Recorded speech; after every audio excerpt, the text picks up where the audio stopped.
Nagbabalik ang PTV Sports. At para sa ating sports banter, makasama naman natin ngayon si Sir Benny Benitez para pag-usapan ang tungkol sa Pinoy Liga Cup. Good morning po, Sir Benny. Good morning, Magandang Daryl. umaga. Good morning, Meg. Hi. Welcome po sa PTV Sports. Ito, Sir Benny, pag-usapan naman natin yung Pinoy Liga Cup. Ano po ba yung naging origin po nito? Saan po ito nagmula? And paano po ito nag-start itong liga po na ito dito sa Pilipinas? Oh, thank you. Well, first and foremost, guys, thank you for having me here. Good question.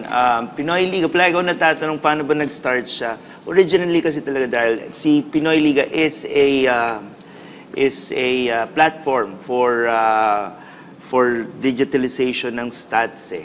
So nangyari kasi is that during my time, naglalaro ako, parang casual fan lang ako, casual basketball player. Sabi ko, there has to be a way kung saan lahat ng stats ko bilang basketball player, makikita ko sa isang website sana. So yun yung original goal talaga ng Pinoy Liga, the software. And this was as early as 2015. So sabi ko sa sarili ko, paano kaya kung gumawa kami ng isang stats platform na magagawa ito? So noong 2017, we developed with my co-founder itong isang software na ito at isang website na ito na ang ginagawa niya, dinidigitize niya yung stats, naglalagay siya ng mga profiles ng player, at saka naglalagay din siya ng mga ng ability para yung mga iba't ibang liga sa Pilipinas magkaroon ng tinatawag na micro website or microsite. So yun talaga yung origin ng Pinoy Liga. Now, kumbaga moving forward to 2022, nagkaroon din kasi kami ng basketball tournament which is to promote nga itong website na ito, which is called Pinoy Liga Cup. And siguro after the pandemic, syempre ang mga Pilipino or everyone after pandemic, talagang uhaw tayo sa basketball content eh. And during that time, ang ginawa namin, sabi namin, sige, tayong isa sa una magsimula uli ng pagbabasketball sa Pilipinas.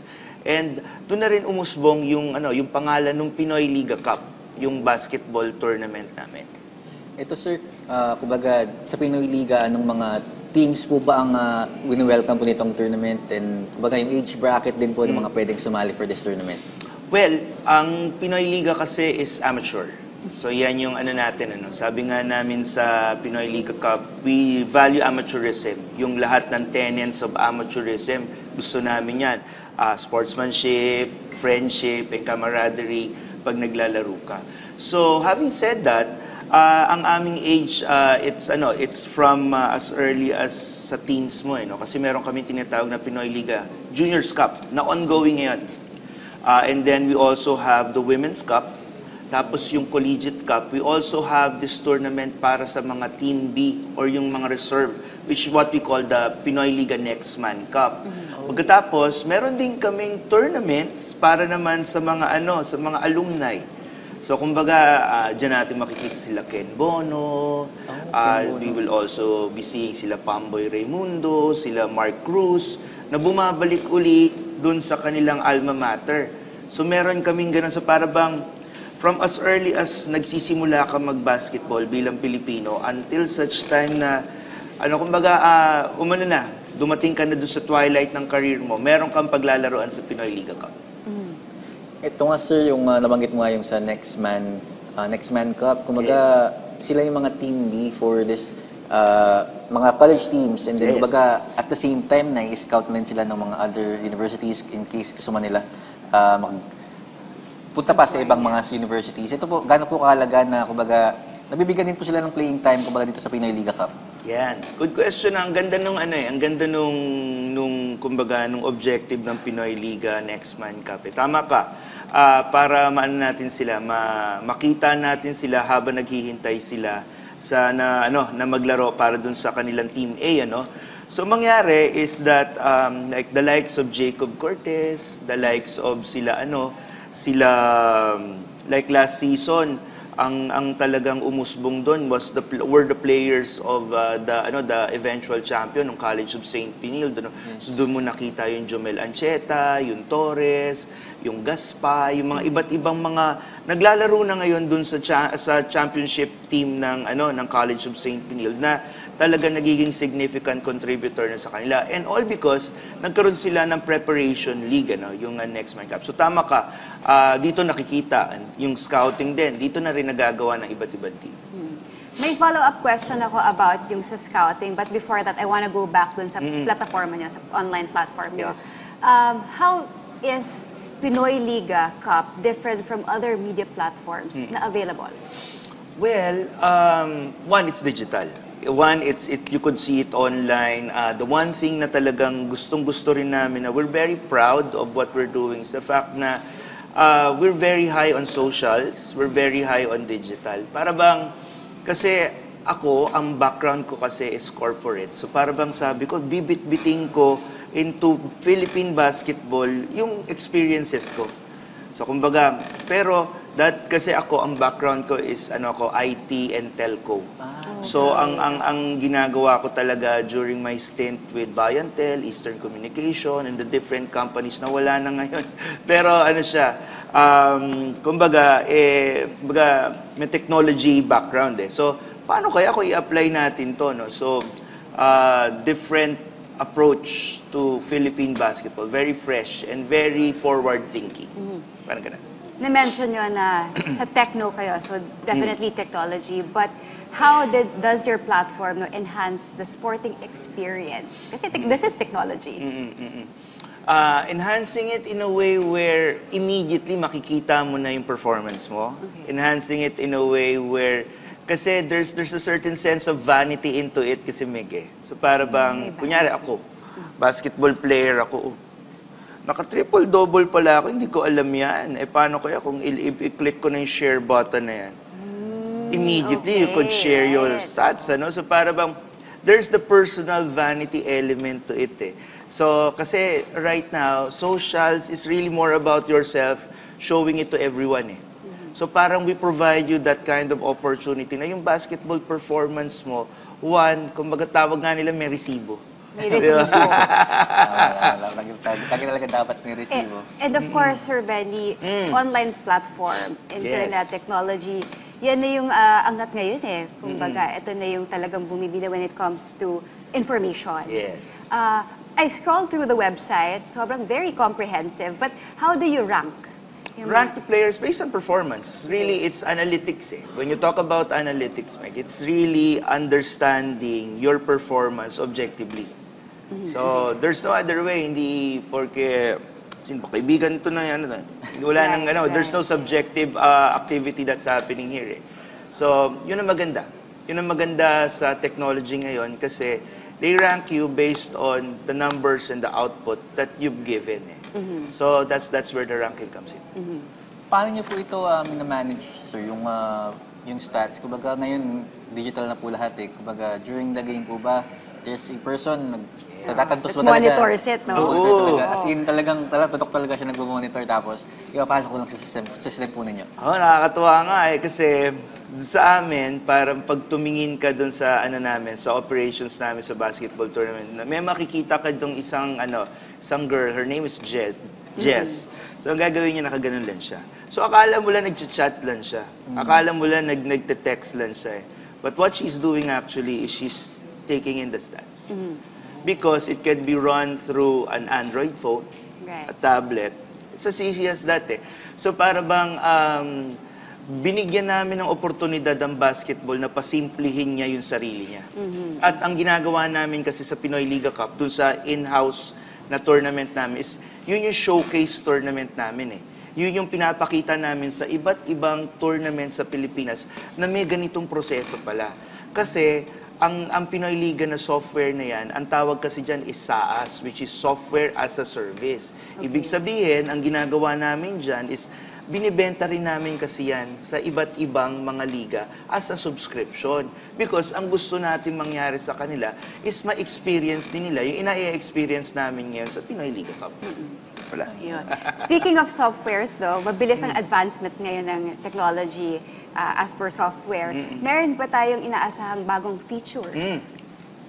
Bagong features in a way where we're also looking at the different sports, Mike. Kasi para bang ang gusto rin namin mangyari. Kasi Pinoy Liga, ang biggest advantage namin kasi talaga dito, guys, is the fact na ang pangalan namin Pinoy Liga. You could branch out into Pinoy Liga Volleyball, football, and we still have that generic name na para bang kasing simple ng adobo. Diba? So para bang, nagutom din ako eh. Sabi ko, silog na, order. So parang anong nangyari dito is that branching out into different sports, magiging madali kasi meron na kaming base na na pangalan, may base na rin kami na ginagawa na para bang nagkaroon na kami ng tinatawag sa sa technology na proof of concept. Na para bang nagawa namin sa basketball to eh. So what's stopping us now from doing it to the next viable sports, which is in the case here sa Pilipinas, volleyball. Oh, okay. Pagkatapos, what's stopping it from doing it in football, so on and so forth. Baka bigla mamaya niya, nandun na kami sa POC, nangangatok na kami. Ito na po yung technology na hinahanap natin. Baka naman. May pahiwatig May si Sir pahiwatig Danny. no? But yeah, so aasahan namin yan from basketball, it can expand and branch out.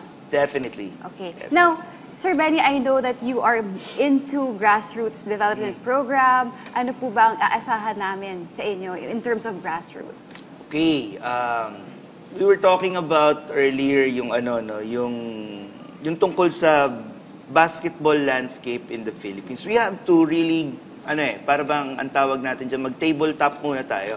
Tignan natin siya ng pangkalahatan muna. Ano nga ba yung environment na ginagalawan ng Philippine basketball in the Philippines. So, there's always gonna be the professional. Yan kasi yung highlighted eh. Yan kasi yung PBA, yung MPBL. Andyan yung sikat eh. So, generally, 80% ng eyeballs ng Pilipino nandyan eh. And then, nandyan yung college basketball. Nandyan din yung youth basketball. Na-organized ito yung school-based and everything. But there's also the element of nandyan din yung youth basketball na U16, U14, U12, and so on and so forth, pababa. Nakwento ko sa inyo kanina yung tungkol sa Amerika na tinatawag nating AAU circuit. Yung AAU circuit kasi na yan yung para bang liga or sirkito ng mga bata na umiikot within the United States of America. Different club teams yan eh.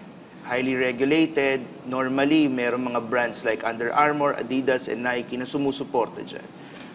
So, the reason why I'm telling this to you guys is because meron tayong modelo sa Amerika na umaandar na posibleng ma-apply natin here in the Philippines. So kami sa Pinoy Liga Cup, tinitingnan din namin yung elemento na yon by probably launching PLC clubs. So para yung PLC clubs kasi, pinipencil namin that by 2026, mabubuo namin yung ganung konsepto, probably in that same mold o template na yon, na ang mangyayari is, magkaroon tayo ng age-bracketed tournaments, pero there has to be certain structures and regulations to it so that masi-safeguard natin yung competitiveness, syempre yung level of maturity ng mga players. Gusto mo rin kasi tignan dyan yung data privacy, yung safety ng mga players. Ngayon kasi, pag in-apply mo lahat na nangyayari sa mundo at nilagay mo sa isang sport like basketball, marami kang magagawa eh. So, yun yung sinasabi namin. So when we talk about grassroots basketball, kami sa Pinoy Liga Cup, meron kami talagang plano. Gusto namin tulungan ang Philippine basketball. I remember, Sir Benny, kanina, during our kwentuhan, sinabi niyo kanina na ang grassroots doesn't just, hindi lang nagpo-fall yung category na under 14, under 16. Can you expound on that? Kasi grassroots really is fundamental yan eh. Nandyan din yung element in terms of the grassroots of coaching, skills, training. A lot of these elements kasi fall under that definition of grassroots. But ang bottom line din lang naman talaga ng grassroots is i-elevate natin yung talent level o yung mga bata to a skill level where they could be prepared for the next level. Yan lang naman yan eh. Ang elemento ng grassroots is elevating them from skill 0 to probably skill 3 so that they would have the opportunity to be seen by organized basketball. So in this case, yung mga schools eh. Kasi gusto mong bigyan ng pagkakataon yung bata to dream. Diba? But when you dream, you have to, bilang adult, dream them right. Ibig sabihin, ipapangarap mo siya ng tama. Anong ba yung magiging pangarap ng bata sa susunod after grassroots? Nandun yung element of, punta ka na sa organized basketball, which is, ito na nga, yung school-based basketball. So, yun yung gusto natin gawin sa grassroots na yan. Holistic, tinitignan mo rin dyan yung skill level, at saka tinitignan mo rin dyan yung activity on the coaching side. So, marami. Ito, Sir Eddie, nabanggit mo na yung grassroots. Kumbaga ito yung foundation ng ating mga batang basketball players dito sa Pilipinas. Correct me if I'm wrong, Sir. Dito lang ba yan sa Maynila or nag-expand rin ng Pinoy Liga sa ibang panig pa po ng Pilipinas? Pinoy Liga Cup on the road, yan ang gusto namin gawin. And actually, we've done it before. Exciting, We went to, of course, props to our LGU partners when we went there, to Alonte in Binyan, Alonte Arena. We also went as far as, siguro hindi pa naman siya out of town, pero Villar Coliseum. But the plan really is to expand to the next layer of provinces outside Metro Manila. So we're talking here of Cavite, talking here of Laguna, we're talking here of Lucena in Quezon. Bakit? Kasi meron din kami mga participants like Guangming colleges from Tagaytay. We also are being participated on by EAC Cavite, by LPU Cavite. So ang gusto natin, ibit-bit yung laro sa kanila because we want to, give the opportunity for the students in Cavite, in Laguna, the Pinoy Liga Cup experience because iba rin yung high-level amateur experience pag pinakita mo sa kanila. And second, ang gusto natin mangyari is for our own Manila players to also experience being outside Manila. Iba rin naman yung ganun eh. One, there's camaraderie, there's bonding for the team, but at the same time, iba rin, para bang sa Amerika or sa iba, pag nasa on the road ka, masarap na pakiramdam, di ba? Masaya yan, on the road. On the road. But, ang tanong ko lang, how do you choose yung league nyo?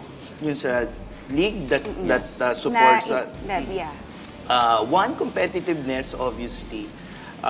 We try to bring in teams and leagues na alam namin magko-compete with the UAAP and the NCAA teams.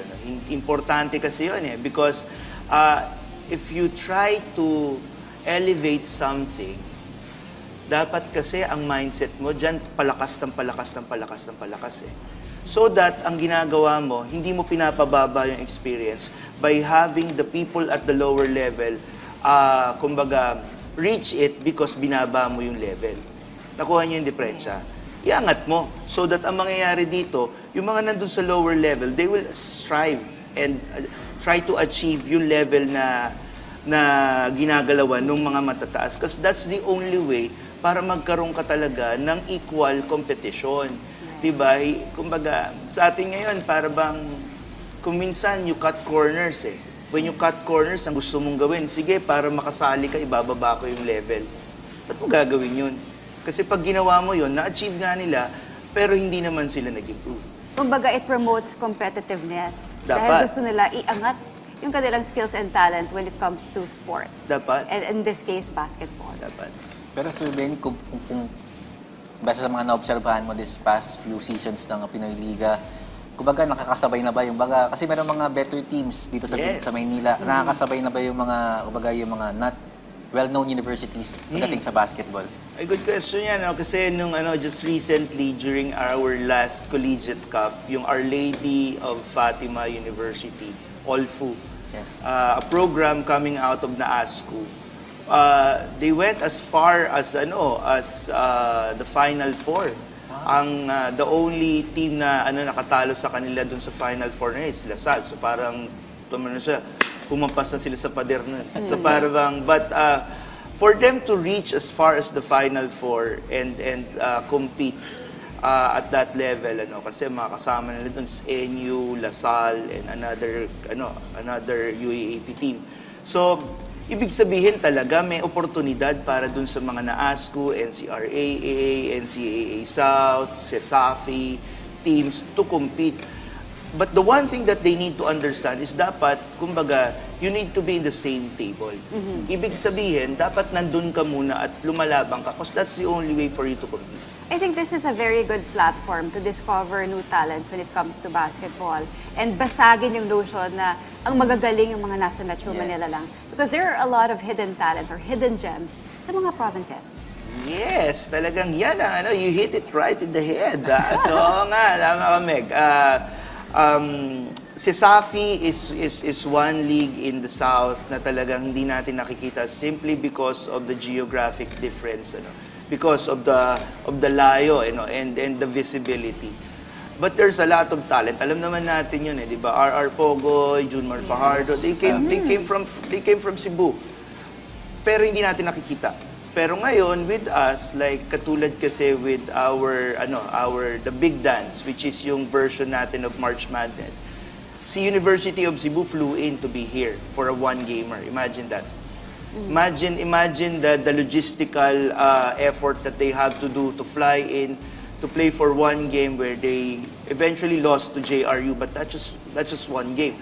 So ngayon, kung consistently magagawa natin yung logistical element of bringing them here together simply because there's a worthwhile tournament for them to play, then baka mamaya niya ma-encourage din sila. Boosters will support them, sponsors will support them so that pumunta sila dito, lalaban sila, elevate the level of basketball experience, elevate Philippine basketball in general. Finally, Sir Benny, before we end, final message mo sa aming mga viewers. Wow. Well, first and foremost, guys, thank you very much for bringing me here and for sabi ko nga, I'd love to see yung PTV for the studio and everything. Pero marami pong salamat sa inyo for watching, for those who watch over the stream and over at the at our free to air channels. Marami po salamat for watching the show. Ayan, maraming salamat din po, Sir Benny, sa pag-base na aming program and hoping for the best po for Pinoy Liga Cup. Salamat po. Ayan, maraming salamat, Sir Benny, at